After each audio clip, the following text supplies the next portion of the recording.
in the Visioneers Volume 3 that is being launched and that will be promoted this season, especially to empower women. We have so many women on this purpose tour.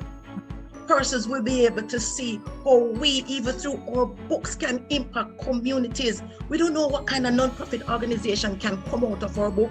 When I think about Jennifer's book about grief, I never even thought that it was possible to have a grief journal, but I saw how grief impacted my life, different kinds of grief, including the passing of my mother. The passing of my mother, it inspired me to write my first book, Paradise, a place where you'll never die. That's what happened. I was told to write that book 2 weeks after my mom was buried. I was told, go ahead and start writing the book. So women, some persons may see us as emotional, but we have a lot of inner strength. And it's that inner strength and drive that help us to become the pioneers that we are, the business leaders who we are, the ministers who we are, right? The mothers and caregivers, you help meet who we are, to strengthen who we are called to serve, because we serve through leadership. We serve, right? Yes. Through this, I found out the genesis of tourism in Jamaica. Tourism began because of missionaries who would come on the big ships. You had orange and banana ships that came to the beautiful Port Antonio in Jamaica.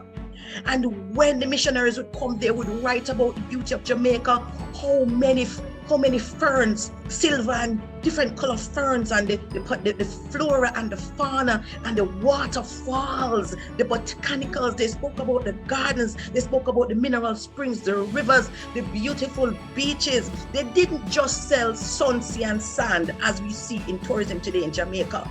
They went into the rural hills of the nation, and they described in detail the mountainous country, the elevation, right? How rich it is when you wake up in the morning, how you could see the dew and how the mountain look, and they compare it to the mountains of Jerusalem, and the rich history.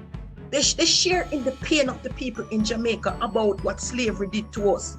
How when planters left and the planters got money from the queen, the slaves didn't. So the rich still prospered, and the slaves were left there to struggle. They were the ones who were called to help them to learn to read, to grow, to strengthen them, to even develop the tourism industry here that we have today. So the legacy lives in tourism industry today. Persons still come on medical missions, and persons from then would say, I wish when persons come to Jamaica that they would not just get to enjoy the beauty of the island, but share the richness of their own country and strengthen the locals there. And that is what happened when persons came on missions, not just medical missions, but educational missions. They spoke about the devastation of the earthquake, the 1907 earthquake, and the many hurricanes that destroyed the buildings that they built. So they spent a lot of money collecting from across the world. And by the way, whatever donations that were received by the women didn't just help one country.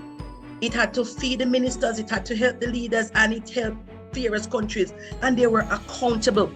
They had boards. The records that I saw in the 1800s is so impressive. I wish today we had that proper record keeping. They were following Robert's rule of order for meetings in those days. They had standards, and they were professionals. They were accountable. I could see every drop of penny, every penny that they earned each year, which showed you how the women built their ministries up until the 1900s. Amazing information. I would implore you, especially as a woman, if you want to see the impact of women, especially if you're called to minister in various ways, whether it be to build a business, to build a school or church, you can learn from the Christian Women's Board of Missions, right? These